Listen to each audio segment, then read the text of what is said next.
Hey, great Wednesday evening. Tonight, Frontera Progressives is having their forum.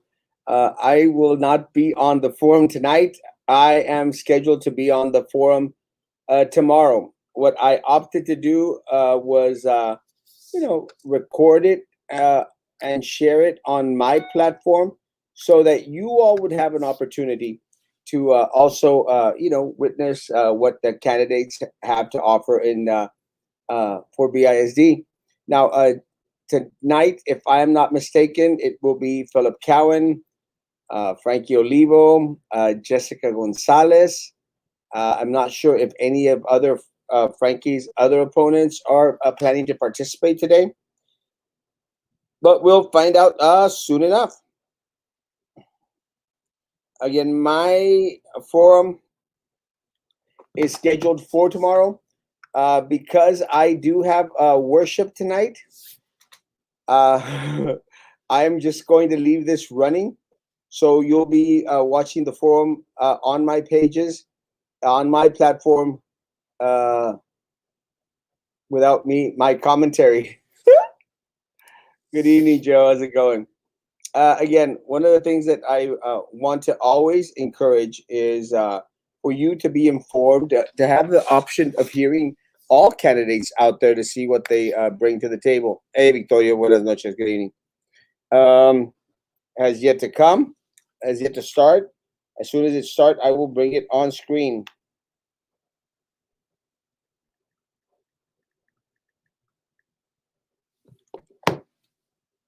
We're patiently waiting. Hey, Sebastian, good evening, my man. God bless you. And I'm a little bit underdressed, but again, I'm not participating today. Hello, Cheese. Thank you, brother. Thank you, guys. As soon as it starts, I will bring it on. I will be here for like 10 minutes, and then I will leave the building because I have worship service tonight. And I don't cancel worship service. Come on, Frontera Progressives.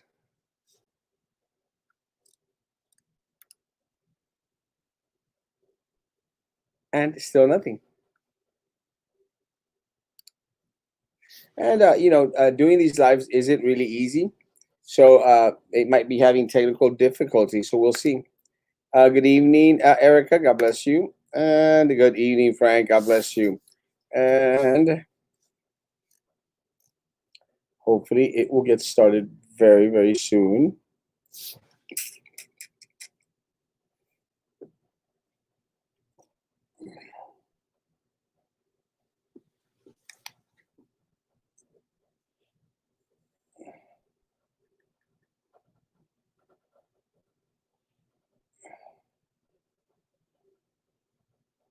Oh, it is on. My bad.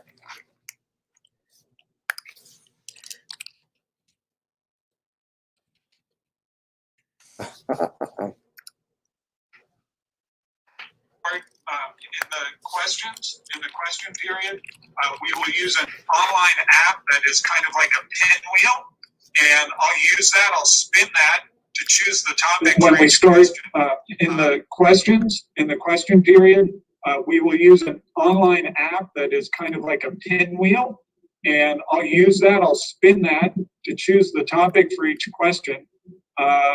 We have organized the questions into 4 categories. Those categories are curriculum and instruction, student programs, COVID-19, and other. And depending on which category the pinwheel falls on, that's where we will take. Each category has several questions. So we'll pick a question from that category, and Denise will ask the question. All candidates will have 3 minutes to answer the question. So you'll all answer the same question. And all candidates on the debate will answer the same questions, but we'll have different questions asked on each of the 2 nights. And then we'll change the order of speakers for each question so that each of you will have a chance to go first and chances to go last. Please, except for when it's your turn to speak, please mute your microphone or I will mute it for you. And as the moderator and host of the Zoom session, I'll have the ability to mute you if you go on for too long. I'll give you warnings to let you know when your time is coming due, and I will not cut you off mid-sentence, but I ask that you please respect our rules and stick to the time constraints. Each candidate will then have 2 minutes for a closing statement. We expect all of you to be civil and to respond directly to the questions that are asked. While you may refer to the other candidates, for example, to say, I don't know, unlike so-and-so, I think teachers should be given magic wands, but you may not engage in direct attacks on other candidates. Candidates who violate the rules will be muted and will not be able to respond to any other questions. All right, so just making sure that we're all on the same page there. Anybody have any questions before we go on? And have you introduce yourselves? All right, guys. Very well. So I'm going to leave. Ask Jessica Gonzalez. I'll leave this for y'all to watch.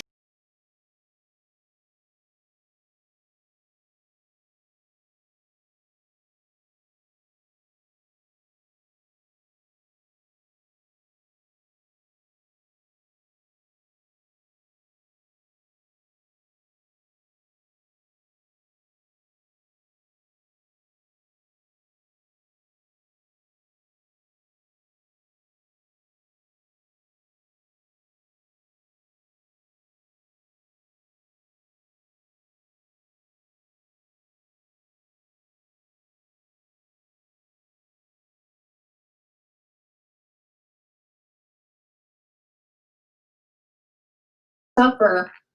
So we've gladly done different events, Christmas, trick-or-treat events, things that the kids wouldn't normally do. Pretty much I spend my time at the district, and I've seen firsthand the lack of communication that falls from all the way top to bottom. So I want to be a part of that. I want that to stop. There's no need. We live in a technology world, so there's no need that we shouldn't be getting our message across to the staff, to the families, to the students. And that's the main reason I want to run, is to make sure that the lack of communication stops. Sorry. Thank you. Because I right, left the screen and muted it out. Sorry, guys. And now let's go to Phillip Cowan. Mr. Cowan, here. You need to unmute yourself. I did. There you go. There you are. My name is Phillip Cowan. I'll tell you a little bit about myself. I am a licensed United States Customs broker, and I'm also a licensed attorney practicing in Texas. Mostly I do appellate work and federal criminal appellate work and federal criminal law. I have served on the board previously, 1986 to 89, then again 92 to 95. Normally I don't run for re-election, but with some of the things that have been happening in the district with this pandemic going on, I said I just think it's the wrong time to go ahead and leave. I don't think we need untried people on the board. I disagree with the contention that the school system's not open. I think some people feel like they're not being heard, and we're diligently working to do that. I've done a lot for the district, but I want to say one thing first. I'm from the same neighborhood that Jessica lives in. I really am. I grew up in 542 East Adam. I grew up in Victoria Heights on Hay Street and Garfield and Morton. This is my neighborhood just as much as it's her neighborhood. My office is downtown also. I've been involved in a lot of things in the school district. I helped bring 11 schools into existence when I was running the construction committee years ago. I got involved in fixing up all of our schools more recently. I was able to introduce the GT program in Brownsville, the Fine Arts program, and about 20 different programs back then. I think I've exhibited the leadership that is required to be able to serve the children of this community. I only want to work for one constituent, and that's the child, and not one child can vote for me, and I recognize that. Thank you. All right, thank you very much. Just to mention, Mr. Cowan and Ms. Gonzalez are candidates who are opposed to one another in position 3. And now Frankie Olivo will get an introduction from you. You are running for position 2. Thank you. Good evening, Mrs. Gonzalez. Good evening, Mr. Cowan. Hello, world. My name is Frank Olivo. My public education started at Perez Elementary, Oliveira Middle School, and the Homer Hammond High School. I received and graduated from the University of Texas at Brownsville in 2012 and received a major in history, government, and secondary education.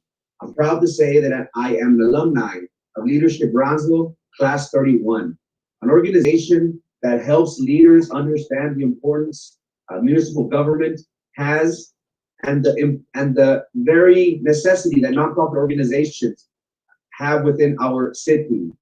Currently, I work for Cameron County. I am the court coordinator for the 404 Judicial District Court.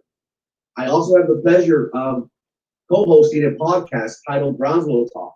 Since the COVID-19 pandemic, we've had doctors, neurologists, pediatricians on the show that has allowed our community to ask questions regarding this novel virus. I'm running for BISD as a trustee for Place 2 because I feel that this board has not adhered to the recommendations, the needs, wants of our community. My priorities on the board will be the safety and well-being of the district and the community as a whole. I will work to make sure that our teachers, employees are paid above market value. It is with great necessity also that we focus on our special education. Throughout time, the district has failed to properly give guidance to the special education department. I'm looking forward to this election, and throughout this forum, I hope to convince you that I, Frankie Olivo, am the best choice for Place 2. Thank you so much. All right, thank you very much. Thanks to everybody for staying within your time limits. Okay, so now we're gonna go, I'm gonna share my screen so we can all see the picker wheel that we're gonna use. And so we'll go ahead and give that a spin.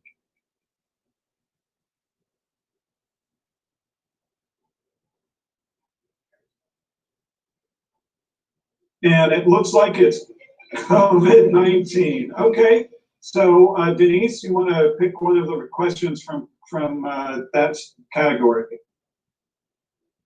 Yes, if at any time you're not able to hear the question, please let me know so I am able to repeat it. Okay, so the first question, how do you believe returning back to school should be handled during this pandemic? That is the first question. How do you believe returning back to school should be handled? Okay, so we're going to start with Jessica for the first answer. Okay, since the beginning of the pandemic, I have said that we shouldn't even consider going back to school until January. It's just too dangerous right now. I appreciate the district is purchasing items for the schools itself, but the truth is we're not ready as of right now. Even yesterday we had a meeting, and I believe it was a 6,000 or was it a 600? We still have students without technology devices, and unfortunately those are the ones that are being sent back to school right now. Although we were promised that everybody was going to have devices, that was unfortunately a lie. They can say whatever they want to say regarding back orders or whatever. So if and when students, staff, everybody goes back to school, it should be when we are 100% ready. Nothing's pending, none of that stuff. 100% ready from the staff to the families to the students. And the truth is, we're not ready as of right now. And unfortunately, we are asking staff and students to go back. If we can give the staff and the students the stuff that they need and they can be working from home, then again, yesterday we got a new date from November the 30th, which is great, but it shouldn't be till at least the minimum January. Thank you. All right, thank you very much. We'll go to Mr. Cowan next. Yes, how much time do I have to answer? 3 minutes. 3 minutes, okay. We are not ready to go back to school in this community. I mean, the numbers are terrible. this is probably one of the worst hotspots, or has been, it's improving, one of the worst hotspots on the planet Earth. It really is. I mean, we've had about 1 in 30 people in Cameron County contract the disease, and the people that get it, I think we've had now in Brownsville alone 1,092 people or something like that, or in Cameron County 1,092 people die of this thing. So we're absolutely not ready. But the question is, what do we need to do when we return to school? That's the question. And so there are protocols that need to be in place, and they're in place actually. We have kiosks, temperature gauge kiosks, that when you come to the school, will check your temperature and determine whether you have a fever and you don't go any further, and also identify it. Later on, they'll be used for attendance taking. They're not just going to be a one-time shot time deal. We are also working on getting testing. We're purchasing tests. If anybody has a fever, we'll get them tested.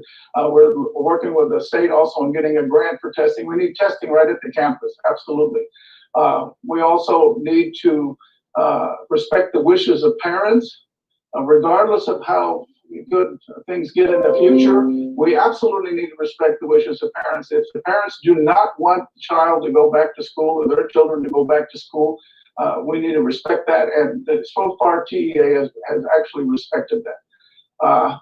We need to have devices for every child, and I know we're being accused of lying about this or whatever, but we have 41,000 students who have shown up this year. We're still missing about 1,000 kids. This is happening all over the state. They're not sure where they are, and we need to provide all of them with devices. So if we're short 600 devices, or have 600 kids that can't have access to the internet, it's not because the district didn't purchase the devices. There are places in Brownsville where you cannot get internet. When the signal from Mexico crosses over the United States, you just can't get it. There are also parents that insist that their child go to school regardless. And we're not going to tell them, hey, you have a device or you have access. We don't believe you.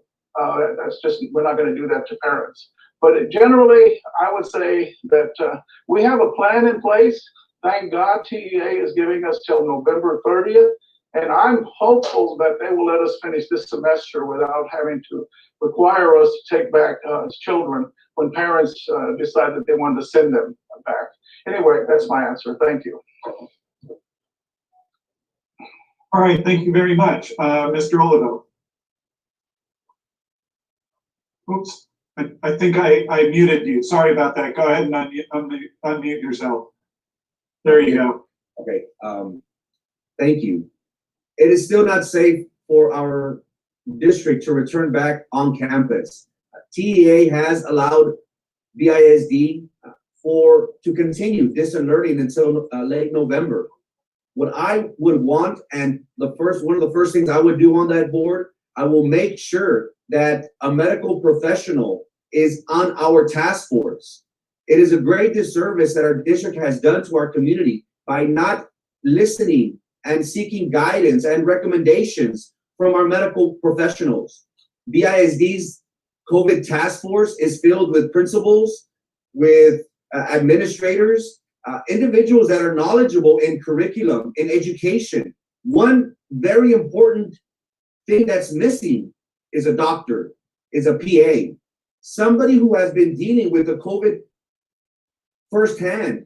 That is somebody that I would want on the task force. And we have very competent pediatricians, neurologists, doctors in our local area that we can seek for guidance, seek for advice. I think that is a great disservice our district has done. Ms. Pons, our head nurse, has not even been considered to be part of this COVID task force. What are we telling the community? That people who have doctorates in education know better than our doctors? I don't believe so. That is one thing that we should do. Also, we need to make sure that the district has the proper PPEs at our disposal. The district at the beginning of this COVID ordered over $2-something million worth of expired PPEs. That's not acceptable. We need to make sure that our employees, that our district is safe to go back. So I would make sure that a doctor a neurologist, a pediatrician is on our task force. I want to seek their guidance, what their mindset is, what they suggest would be the proper protocols to go back into the campuses. That is the only way that we could look our community in the face and say, we are thinking about the safety and well-being of the community as a whole.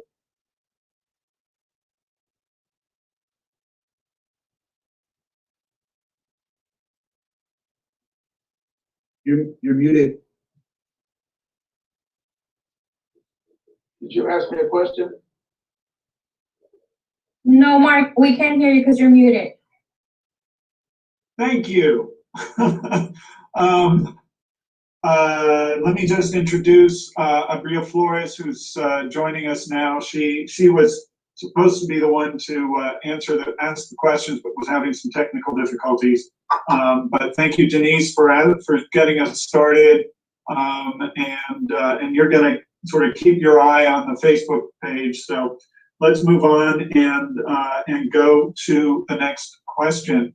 Denise, if you could just let Abril know through a text message which question you've already asked.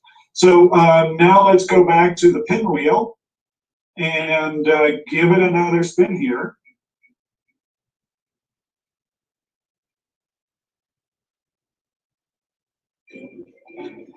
Okay. Shoot. Go ahead, Abril. Hi, everyone. I apologize for my late opening.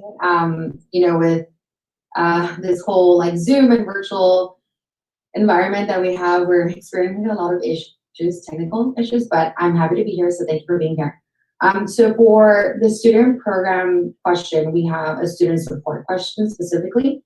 And the question is, how important do you think it is for schools to provide counselors and other programs to support students with special needs, including psychological and social support? And we'll start with Frankie Olivo for this one. I'm sorry, ma'am, could you repeat the question one more time? I apologize. No worries. So how important do you think it is for schools to provide counselors and other programs to support students with special needs, including psychological and social support? Thank you. It's very important. Right now, during this COVID-19 pandemic, we have seen how not only students, but teachers and individuals within our community suffer from depression, anxiety, of not knowing what could happen with contracting this virus. I think it's very important for counselors, psychologists within our district to be accessible to our special needs students and to the district as a whole.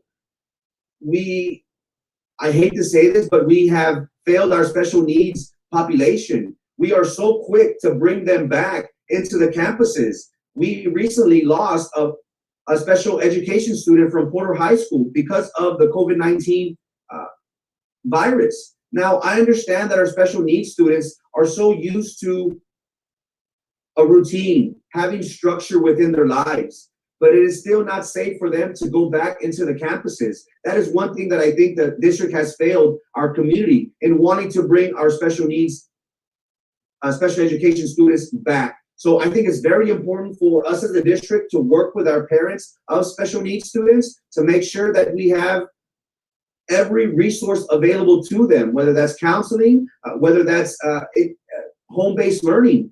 Right now is very important for us to work with our parents to make sure that these students have these resources available to them.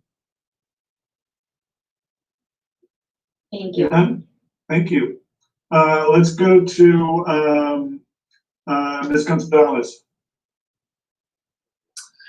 Okay. I happen to be a special needs mom.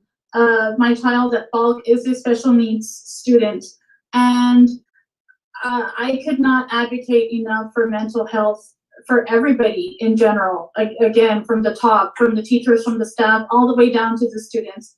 Unfortunately, what I see is I do see some training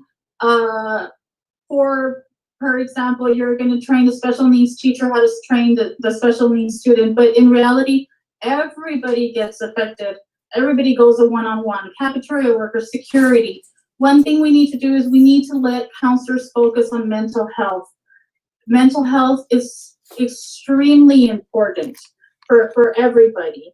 And we need to let them talk to the students, give them time to talk to the students and understand their feelings and make them understand that it's okay not to be okay. And that just goes across the board. So we need to let counselors be counselors. A lot of the times they're pulled out to be part of administration, which could be good. But at the same time, our focus needs to be mental health, and that's what we need to let counselors be doing, focusing on that. Thank you. Thank you, Ms. Gonzalez. Thank you, Mr. Cowan. Yes, special needs students are different than other students, and you just don't do what you want to do. You have to have an ARD meeting.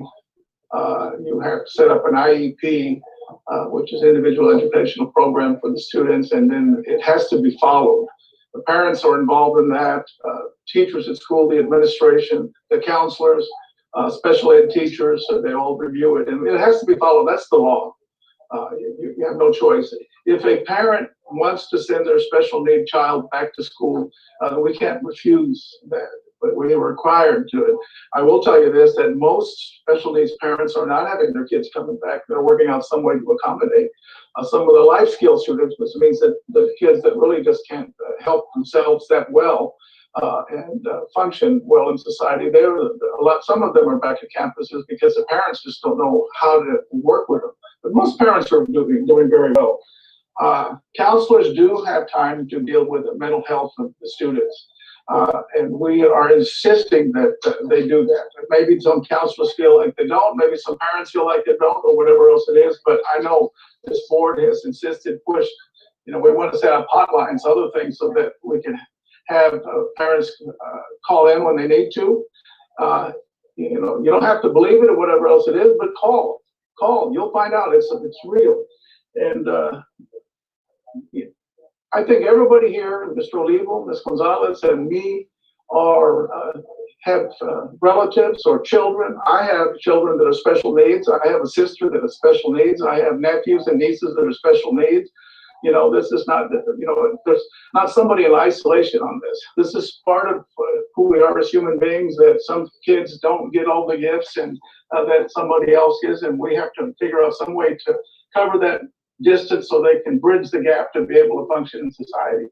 And it's very difficult for every parent to deal with this. It's very tough. I know parents get worn out, and I've talked to a lot of special parents with children with special needs. And, they get very frustrated with this because, it's just a tough deal to deal with. What I find in my own life, what's helped the biggest thing to improve my child was just love. Just love them and be there and stand up for them. And, Gonzalez, I applaud you for standing up for your child. That's what counts. Be there for your child. I mean, and you have to sense it. If you feel like you're being left out, speak up. It's you're not supposed to be left out. Your child's not supposed to be left out. So it's not a perfect school system, not a perfect world, but do speak up. Everybody here and every parent listening with special needs. Anyway, thank you. Thank you. Okay, thanks very much. So let's go back to to our spinning wheel.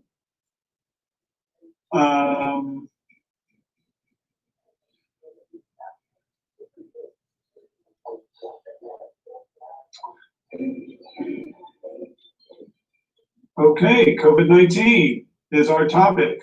Go for it. All right, so our next question deals with academic and attendance gaps.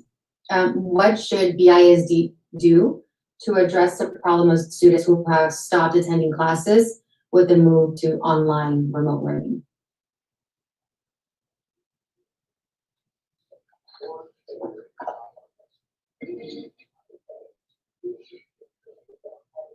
I can't hear you. You're on mute. Okay. There we go. Oh, sorry about that. Okay. So Mr. Cowan, you'll have this question first, so go ahead and start. Okay, no, April, I just want to make sure I heard it. What should BISD do to, I guess, with children who have stopped attending classes? Is that what you said? I'll go ahead and repeat the question. So what should BISD do to address the problem of students who have stopped attending classes with the move to online learning? Okay. One of the things that you need to know is we are over 41,000 students who are attending classes. We have some students we know that, for instance, we have populations that live in Matamoros, they can't come over right now, so that's a different issue.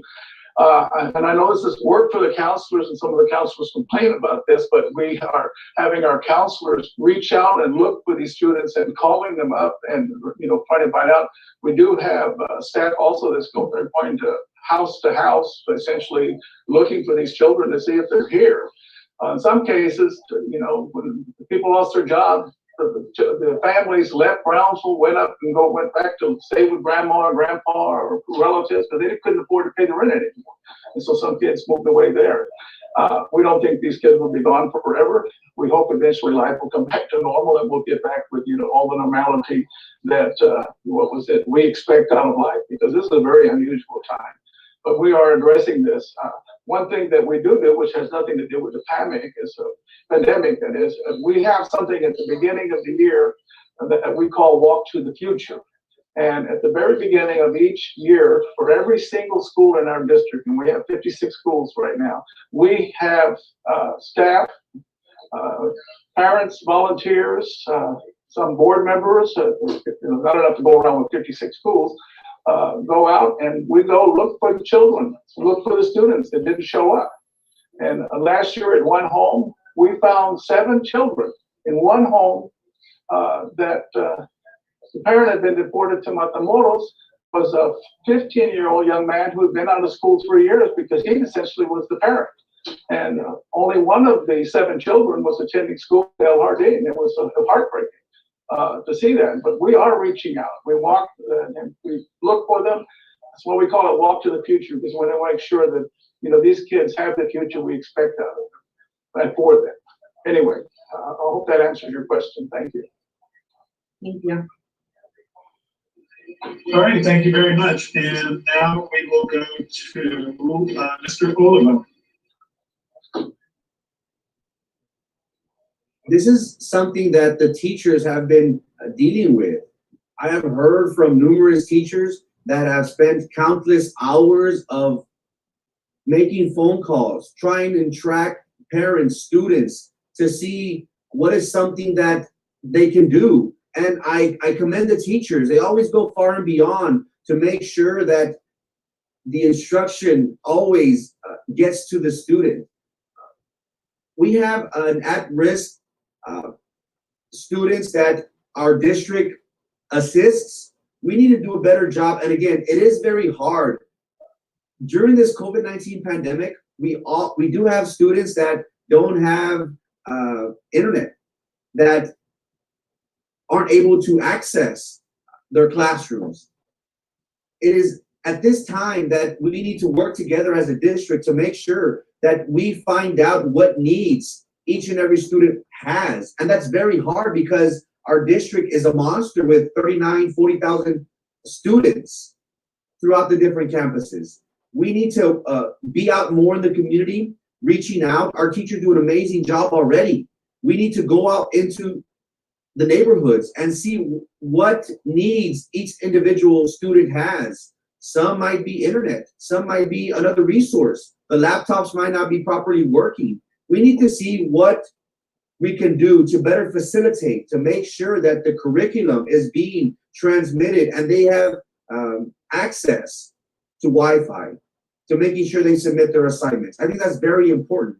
It's a job that's going to be very, very hard, especially in this day and age. But I am confident with the amazing teachers and staff that we have at the district that we can minimize this even further by making contact with our community, making sure what needs, what resources each student is lacking. That way, curriculum could continue as before. Thank you. All right, thanks very much. Ms. Gonzalez. It's unfortunately, I believe we're losing students, well, coming back this year specifically, is because they're lacking the resources and they're lacking the support system.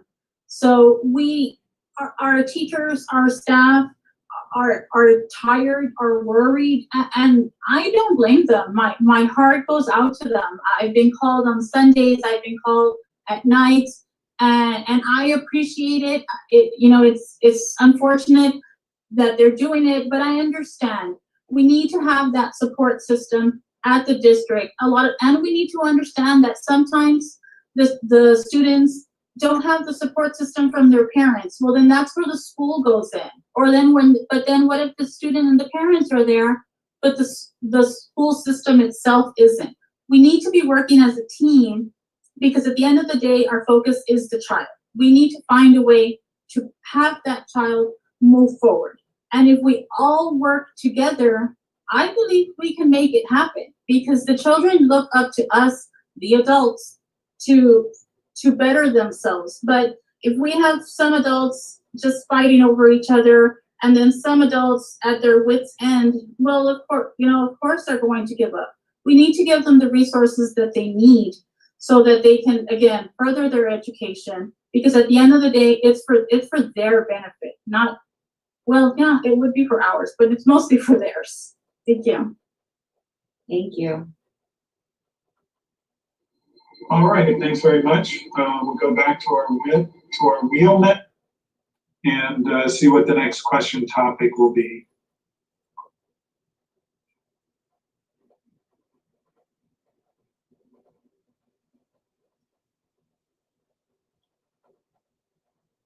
Okay, it looks like student programs.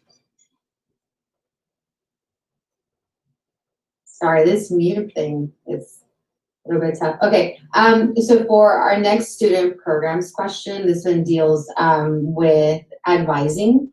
And the question is, we understand that there are many concerns about schools not having enough academic advisors to assist students with decisions about what classes to take in college preparatory. What would you do to address this concern? And I can repeat the question. And we'll start with Mr. Oliva.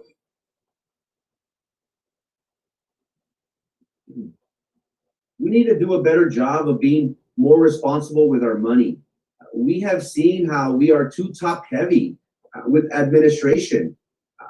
A lot of money is being spent in that area. We should focus on the future of our students by making sure that we have the counselors, those individuals that will make sure that they have a pathway towards graduation. And further, we should be smart with our money. We should make sure that we have academic advisors, counselors at our disposal. If I'm not mistaken, the district put a hiring freeze on counselors not too long ago. I think that's very unacceptable. We need to do a better job of providing this service, of having this resource available to our students. Nowadays, the district is competing with charter schools, and we have seen how we, year in and year out, lose thousands of students. Right now, I believe we are currently at 39,000 students, a loss of 4,000 from the year before. IDEA and Jubilee, their number one thing is college ready, college bound. They have a high percentage rate of 90%, 95%, I dare say, of their students getting into college.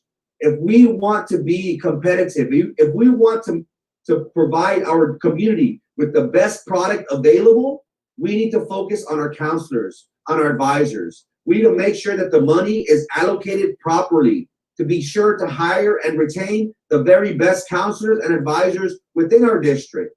I think that's very important.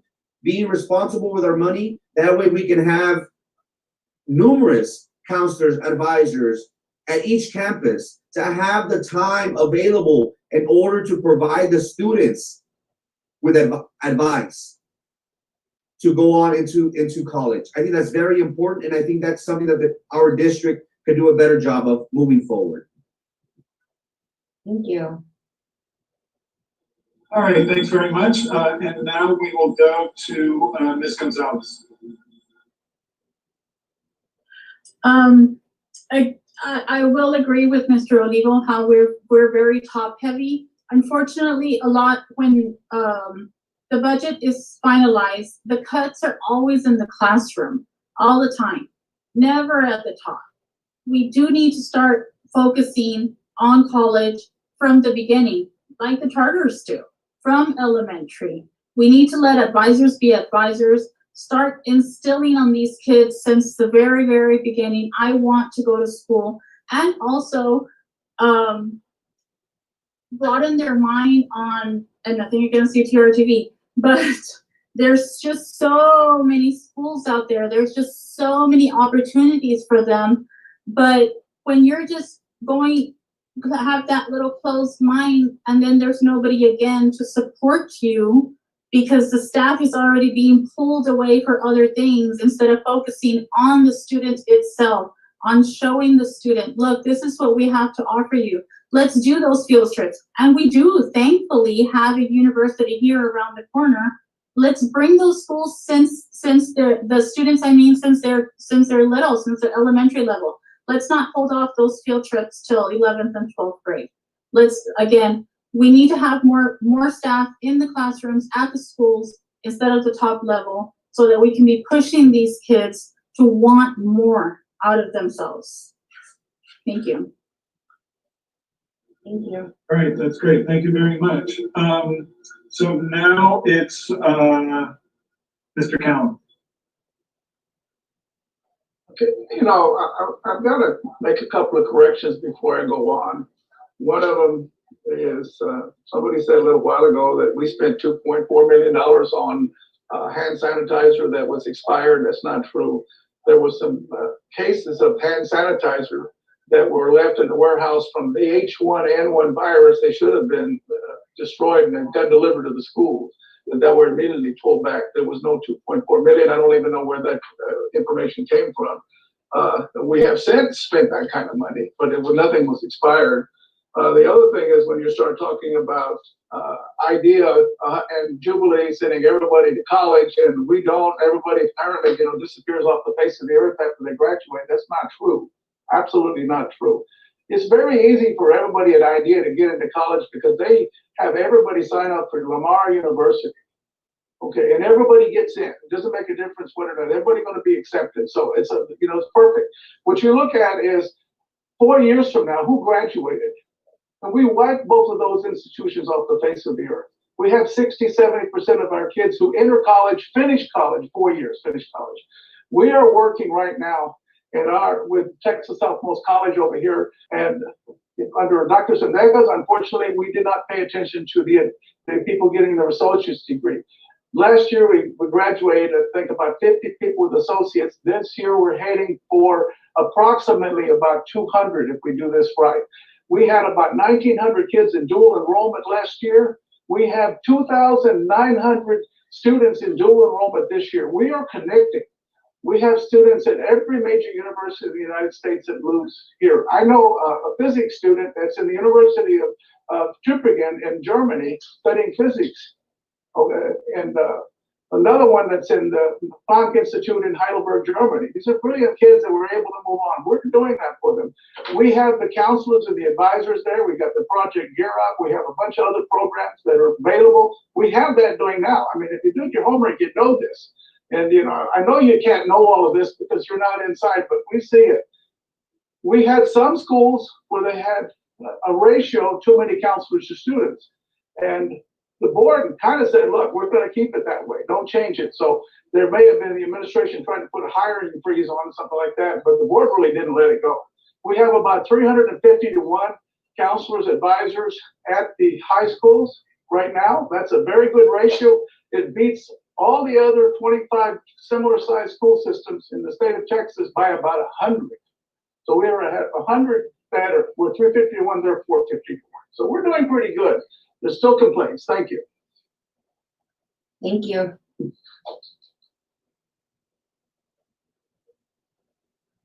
All right, let's go back to the wheel.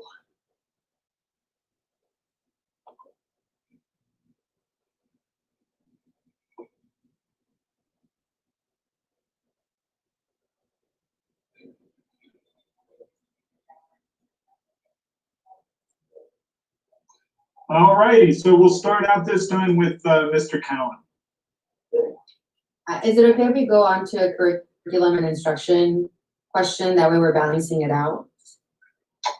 Yeah, I think that would be nice, because, you know, we're talking about COVID. Definitely. Yeah, because we haven't had a curriculum and instruction question yet, have we? So yeah, let's go ahead and do that. That's a good idea. Awesome. So this is a very, so this one's regarding, it may not even be, you know, curriculum instruction, but we kind of lumped it in there. So this one deals with free speech for students. Do you think students should be able to express their political views on campus and during events? All right, so we'll start with Mr. Cowan, and I just want to let you all know this will be our last question. So go ahead, Mr. Cowan. At graduation this year, I had the pleasure of giving a speech to Lopez at graduation, and we had students kneeling to protest the death of George Floyd. We were a couple of blogs, including I think Brownsville Talks. So I don't watch your show, Mr. Lee, for that much. But you know, they were told that we were actually going after these kids and punishing them. Nobody ever did that. We did. We believe that students should have the right to express. You know, there are some things that somebody came with let's say Confederate flag and wanted to walk around the campus. It's not going to happen because you know there's some Supreme Court case law that talks about you know, violent speech and, you know, speech that encourages violence, stuff like that. We won't allow that on campus. But protest, we don't have a problem with it. We've had situations where students have worn armbands on their arms here, but as out of respect, we don't complain about it. BISD for a long time has allowed the free expression. And I'll give you one example. It's a very old one, much older than anybody here probably. In 1969, the students got tired of eating food that they didn't like. And they walked out of the building at Brownsville High School, the big one over there where Hannah is, and refused to eat the food at the cafeteria. What they wanted was food like they had at home. You know, Mama serves me tacos every once in a while. I want a taco and something else. And you know what? It worked. The principal was Raul Bastedo, and he actually took that event and turned it into something and created a lot of high school spirit, you know, and he listened to it. But we do allow, BISD does allow freedom of expression for students, you know, not violent speech or anything like that. And I think when students see something wrong, the worst thing they can do, I'm talking about when you see what happened to George Floyd, the worst thing that you can do is allow your silence to give permission to that kind of activity. And, you know, we need our students to get used to saying, no, this is wrong. We're going to stand up for what we believe is right. And I have never seen anybody here punished, you know, for speaking out. I saw people kneeling down at every single graduation, and nobody complained. We respected their wishes. We didn't see any other student chiding those students because they knelt during the national anthem. So anyway, I want to thank you for allowing me to answer that question because it's important. Thank you so much. All right, and now we'll have Mr. Oliver.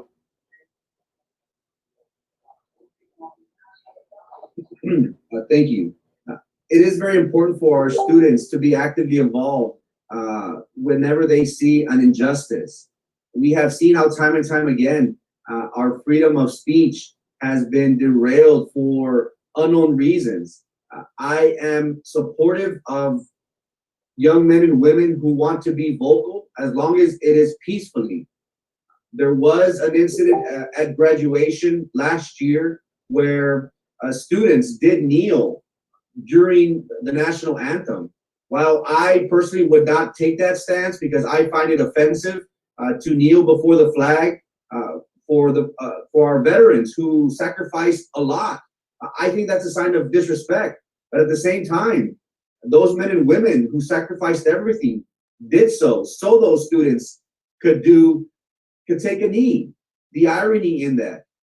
I think it's very important for our students to be vocal. Whenever they see something wrong, an injustice, they should take action. We should encourage, motivate, and support young men and women who take this stance. My big thing is educate. We should educate them. My personal belief is that no one should kneel before a flag. That to me is a sign of disrespect, but everybody is entitled to their opinion. I want men and women to know what is going on within their communities, throughout the United States, throughout the world, because we deserve to have a better home, a better neighborhood. And if that means being vocal, then so be it. I'm proud of these individuals who take a stance. Sometimes it's not easy going against the wave. It's not easy being an advocate. I applaud them if and when it is done peacefully, and if and when it is not done in a disrespectful manner in any way. Thank you. All right, thanks very much, and we'll finish off with Ms. Gonzalez. Okay, I think we need to be a very welcoming and inclusive district. And this is where we can set ourselves apart from the charters. For example, how the charters wear uniforms and we don't. We need to allow these students and staff to have the free expression, to let them be themselves. Kind of goes back to the counselor question. We need to let them be okay with being who they are. And if they feel different, or they need to feel okay to feel different. And they're not going to be bullied or even by students, and much less by the district leaders. So we need to just, again, make sure that we are inclusive to everybody, that everybody has equal rights. There's no one person better than another. And we need to remind these students that if they see something wrong, they need to be able to speak up freely without the fear of being retaliated, without being threatened, for example, that they won't be able to walk the stage because they spoke their mind or they peacefully protested in one way or another. We need to be welcoming. We need to, again, let these kids, let their minds be, let them be okay with how they feel. There's nothing wrong with it. And this is a perfect example of how we can be set apart from the charters. We can use this, market it. This is what the district needs. It needs more marketing. And this is one way that we can market, that you can be yourself at BISD. That would have been perfect to kind of rhyme words, but that didn't work. But yes, you got it. Thank you. Thank you. All right, well, thank you very much, everybody, for your responses to those questions. We will now go into the final segment of this candidate forum, and you will each have 2 minutes to just give some concluding comments. And so we will start with Ms. Gonzalez. Okay. In closing, well, I want to thank you guys for giving us this opportunity. We are very close to early elections. And for example, myself, I am not a white person. I do not come from a political family. I'm just a stay-at-home mom who saw that we could do better at the district, and I feel that I can be part of it. I have been a huge advocate for the people in my little community who I have chosen to make my home. We could have easily gone somewhere else, but we're small business owners, so we've decided this is our home, and this is the little community that we can make better. And in seeing that, I truly, truly feel that I can do the same thing for the entire district. My years in leadership positions have shown me that I can bring people together, even if we don't agree, because again, we need to be a team to work together for one common goal. And this common goal is going to be our students, our families. We need to build them up. I've seen it, I've done it with the people in my community, and I truly, truly believe that we can do that as an entire district. We have to come together. So thank you. Just remember, I'm not connected politically in any way. I cannot emphasize enough. I'm just a mom that wants everything better for my children and yours. Thank you. All right, thank you very much. And now we'll go to Mr. I thought you said Cowan. I couldn't hear you. You. Yes, Mr. Cowan, please. And Okay, whatever that's in the background, you can cut. Oh, no problem. My phone went off as my brother Ralph calling me. Okay.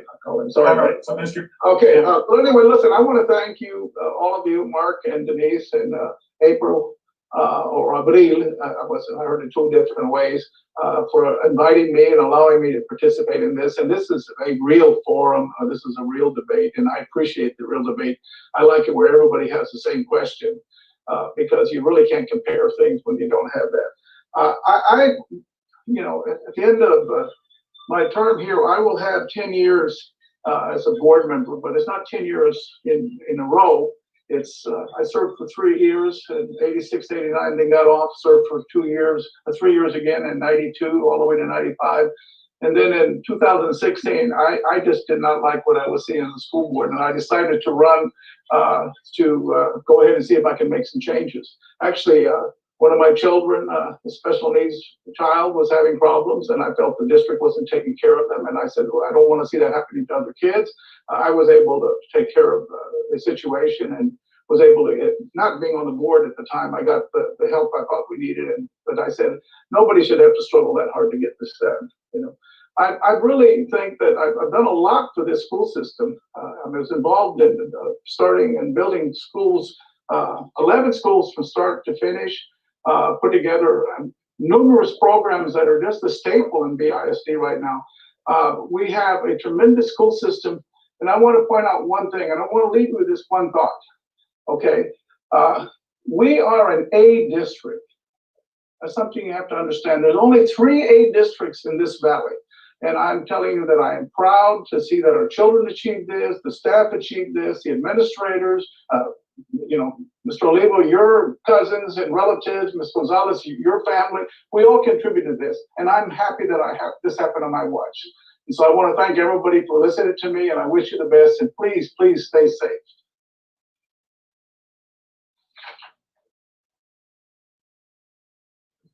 All right, thanks very much. And we will finish off with Mr. Oliver. Thank you so much for inviting me onto your platform. I think it's very important for our community to hear from the candidates themselves. I am the only candidate from position 2 that has been at each and every forum that was extended the invitation. This says a lot, because throughout these times, this November the 3rd election is going to be one like no other.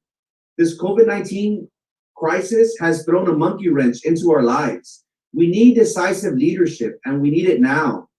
I am fortunate to have and co-host a podcast, a show that has brought the community together during these uncertain times. We've brought in doctors, the mayor for the city of Brownsville, City Commissioner Jessica Tetreault, to answer the community's questions regarding the COVID-19 pandemic, how the city is addressing these issues. This is something that I can bring to the BISD school board. We need more transparency in every sense of the word. We need accessibility. I am on every night, my podcast, my show at 9 p.m. We need individuals who we can entrust with the great responsibility of moving our district forward during these uncertain times. I plan to focus and have a contract with the community by making sure that we have the safety and well-being of our community as a whole at the forefront. We need to make sure that our employees are compensated above market value. And one thing that I'm very passionate about and will continue to be advocating for is our special education department. I am confident that Frankie Olivo for BISD trustee as a place 2 is the best option coming November the 3rd. Thank you so much for your time.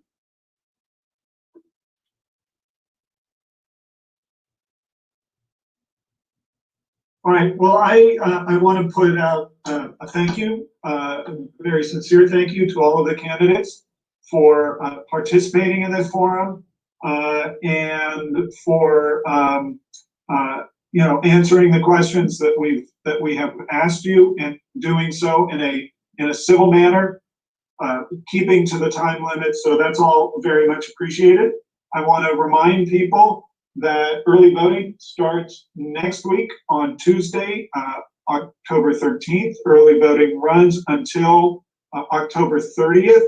We do encourage people to make use of early voting because it'll help alleviate some of the crowds, some of the lines and pressure on election day. If you are voting by mail, please be sure to get your ballot in the mail as soon as possible. We know that there are concerns about the pace of the post office these days. So please make sure you get your ballot in as soon as you can so that you can make sure that your vote is counted. One last thing that I just want to mention is that October 30th is the deadline for people to respond to the census. Census, of course, is extremely important, highly relevant for our school district because a lot of the school district's federal funding comes from or is based on the census. And so it's really important, everybody that's listening to this, to make sure that you complete your census form, and you can go to census.gov in order to get that census form done. So thank you, everybody, once again. I hope that everyone will join us tomorrow night. We will have more candidates. We'll have Mr. Carlos Elizondo, Eddie Garcia, Erasmo Castro, and Daniela Lopez Valdez will be joining us. We may even have some more candidates who didn't show up tonight may come and want to join us tomorrow. So we again thank everybody for participating, and we'll conclude this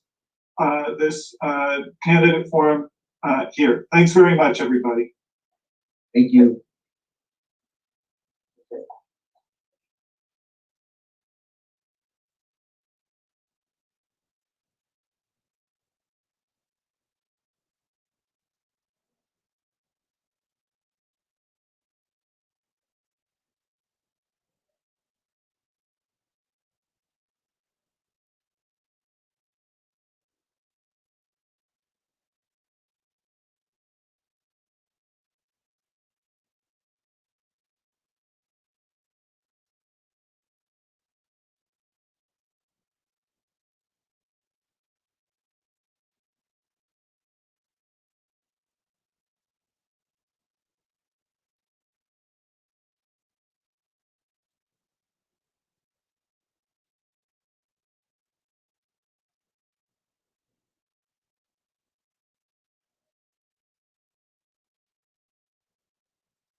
agarraba el cheque y se iba a la cantina. Y luego en el día tenían un niño, ¿verdad? Un muchacho, y la señora dice, ¿sabes que tuve un sueño muy feo? Dice, vi 3 ratas, una bien gorda, una ciega, ¿y la otra qué? Flaca.